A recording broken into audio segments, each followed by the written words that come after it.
Poulet,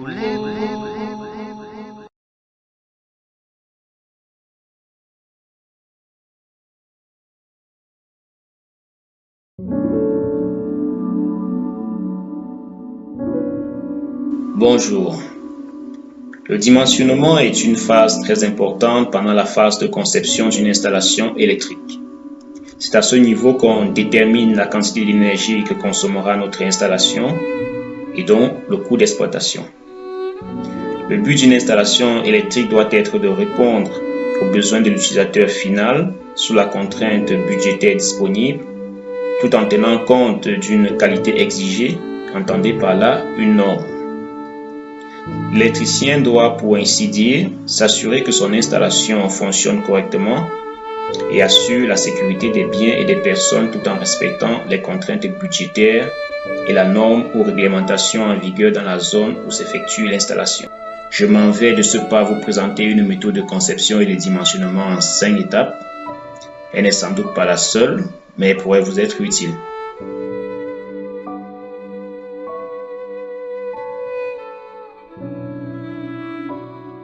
À ce niveau, on recense les équipements terminaux utilisant l'énergie électrique en fonction des zones prédéfinies en se basant sur le plan de masse. On définit leurs caractéristiques, la puissance, la tension, le facteur de puissance. On définit s'il s'agit des équipements triphasés ou monophasés. On prendra en compte leurs modalités d'utilisation et en particulier leur plage horaire de fonctionnement.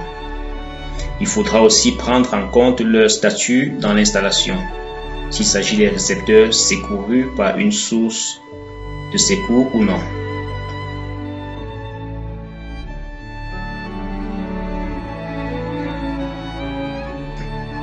À ce niveau, on regroupe les circuits en amois divisionnaires, on établit le schéma de l'arborescence du réseau, on applique des coefficients de simultanéité, et on détermine la puissance appelée par les différentes sources.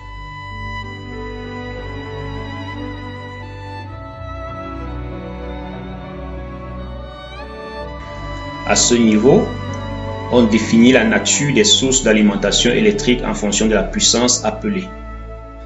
On choisit éventuellement une source de remplacement.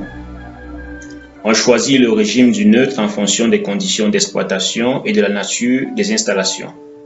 Il faut remarquer que généralement en installation basse tension, on utilise le régime TT. On détermine les caractéristiques des sources, puissance, impédance, court-circuit, etc.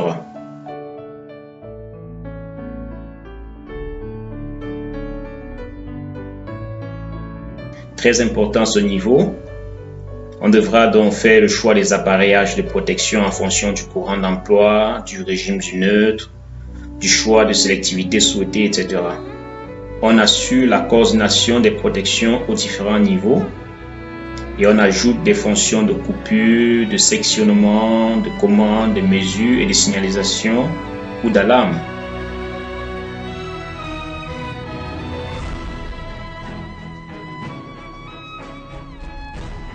À ce niveau, on définit les influences externes par groupe de locaux.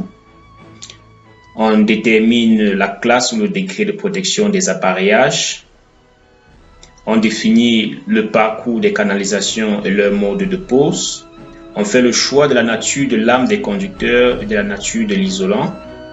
On fait le choix des chutes de tension admissibles à chaque niveau de l'installation.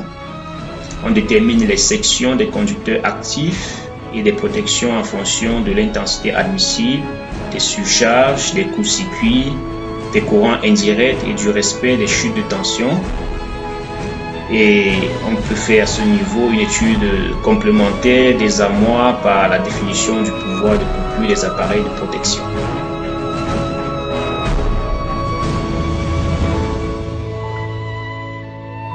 Dans cette phase finale, on établit donc un dossier dont les pièces essentielles sont les plans d'implantation des équipements, les plans de canalisation et des fileries, les schémas unifilaires des amoirs, le synoptique des installations, le carnet des câbles, les notes de calcul, les prospectus des appareillages.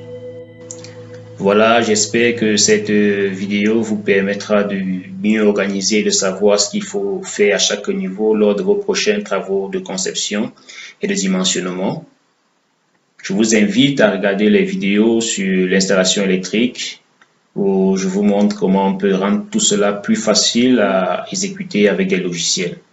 Je vous dis à tout de suite.